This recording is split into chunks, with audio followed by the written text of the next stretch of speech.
कैसे हैं आप?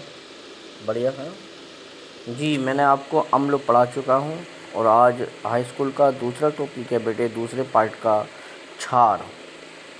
तो बच्चों, क्षार यानी कि वेश क्या होते हैं?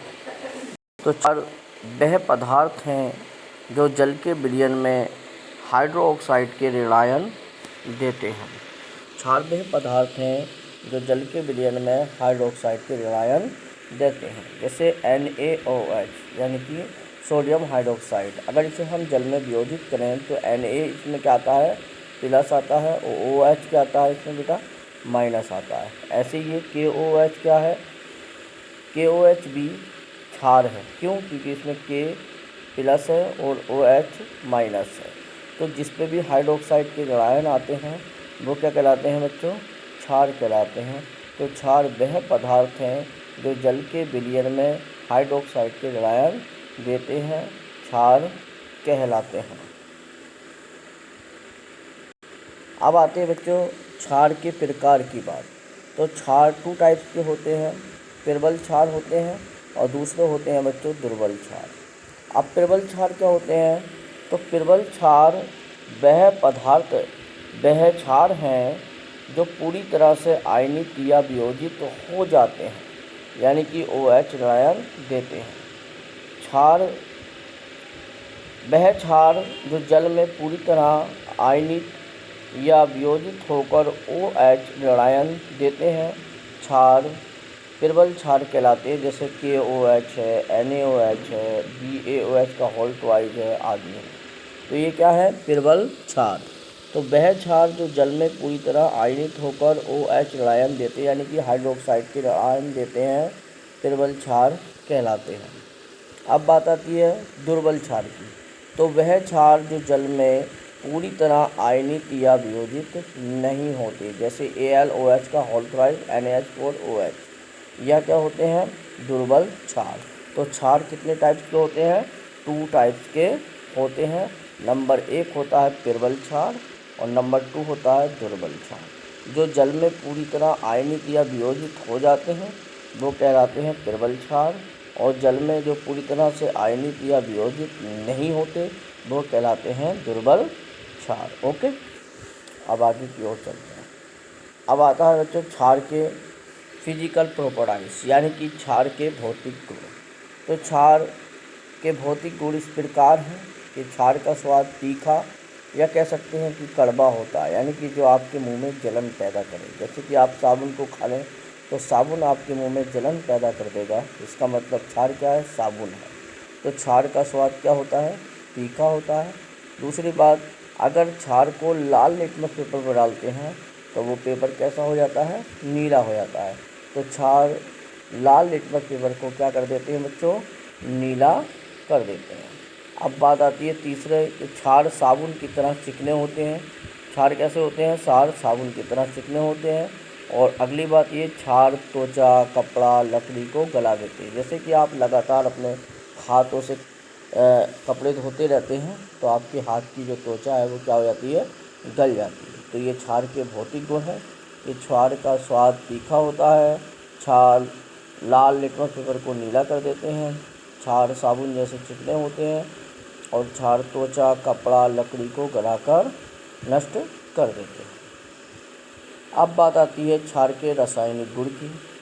तो क्षार के रासायनिक गुण भी अम्लों के भौतिक गुणों की तरह ही होते हैं। पहला ये है कि धातु से क्रिया करने पर, अगर हम किसी भी क्षार की क्रिया धातु से करेंगे तो वो हाइड्रोजन गैस मुक्त करेगा। कौन सी गैस?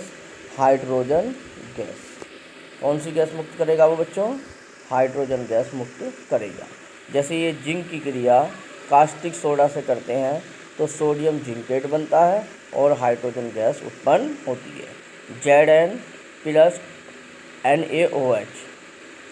और सोडियम जिंकेट का सूत्र क्या होता है? Na2ZNO। तो इसमें 2 इसलिए लिए हैं क्योंकि Na के भी 2 लेने हैं और H के हमें 2 लेने हैं। तो जब तक H के यहाँ पर 2 नहीं लगाएंगे जब तक यहाँ पर H के 2 नहीं आएंगे। तो क्या बनता है? ये बनता है आपका सोडियम जिंकेट, और दूसरी क्या बनती है? हाइड्रोजन। तो क्षार धातु से क्रिया करके कौन सी गैस बनाते हैं? हाइड्रोजन गैस उत्पन्न करते हैं। आइए दूसरी ओर चलते हैं। अधातु ऑक्साइड से क्रिया करने पर, अगर किसी भी क्षार की अधातु ऑक्साइड से क्रिया करेंगे तो लवण और जल बनेंगे। जैसे ये आपका क्या है, भुजा चूना, ये क्या है आपका क्षार है क्योंकि इसमें OH है, और ये क्या है CO2 कार्बन डाइऑक्साइड, ये धातु तो नहीं है अधातु है क्योंकि ये गैस है।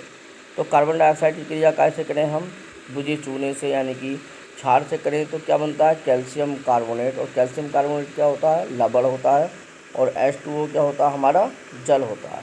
तो जब किसी भी क्षार की क्रिया अधातु ऑक्साइड से करते हैं तो लवण और जल बनते हैं। ओके, अगली ओर चलते हैं बेटा। तीसरा होता है अम्लों से क्रिया करने पर। तो जब क्षार की क्रिया अम्ल से करते हैं तो लवण तथा जल बनते हैं। उस दिन बताया था अम्ल की क्रिया क्षार से करने पर, आज क्षार की क्रिया अम्ल से कर रहा है। तो क्षार की क्रिया अम्ल से कर दो या अम्ल की क्रिया क्षार से कर दो तो लवण और जल ही बनेंगे। जैसे NaOH यानी कि कास्टिक सोडा, और कास्टिक सोडा की क्रिया किससे कर दी HCl से यानी कि हाइड्रोक्लोरिक अम्ल से, तो क्या बनेगा NaCl प्लस H2O, तो लवण और जल का निर्माण होता है। तो ये आपके क्या हो गए रासायनिक गुण हो गए। अब आपके रासायनिक हम लोग क्षार किसे कहते हैं, ये हो गया। क्षार कितने प्रकार के होते हैं, ये हो गया। क्षार के भौतिक गुण क्या है, ये हो गया। क्षार के रासायनिक गुण क्या है, ये हो गया। अब बचे क्या क्षार के उपयोग, फिर आपका पूरा क्वेश्चन हो जाएगा क्षार का। इसे आपको पूरी तरह से अपनी कॉपी पर उतारना है, और जैसे कि 2-4 लड़के दिखा रहे हैं, बाकी आप कोई नहीं दिखा रहे, सभी लड़के और सभी लड़कियाँ नोट करके दिखाइए। मैं इतना साफ करके लिख रहा हूँ, आपको समझ में आ रहा है, बोल भी रहा हूँ, फिर भी आप मेहनत कीजिए, थोड़ी लिखिए और हमारे चैनल को लाइक और सब्सक्राइब कीजिए। अगला क्वेश्चन है क्षार के उपयोग। तो क्षार के यूज़ का किस किस चीज़ में करते हैं, तो नंबर 1 होता है साबुन बनाने में किसका उपयोग किया जाता है बेटा, क्षार का उपयोग किया जाता है। चमड़ा बनाने में किसका उपयोग किया जाता है बेटा, क्षार का उपयोग किया जाता है। खारे जल को मुलायम जल बनाने में यानी कि सॉफ्ट वाटर बनाने में किसका उपयोग किया जाता है, जल का उपयोग किया जाता है, जो क्षार का उपयोग किया जाता है। खारे जल को मृदु जल बनाने में भी क्षार का उपयोग किया जाता है। ब्लीचिंग पाउडर बनाने में भी क्षार का उपयोग किया जाता है, और अमोनिया लवण बनाने में भी क्षार का उपयोग किया जाता है। तो ये क्षार के उपयोग हो गए। अब बच्चों बात ये है कि आपका क्षार का सारा कंप्लीट हो गया है। आपको इसको याद करना है, नोट करना है, और दूसरी बात हमारे चैनल को लाइक और सब्सक्राइब करना है, और कमेंट्स करके ज़रूर बताना है कि ये वीडियो आपको कैसी लगी।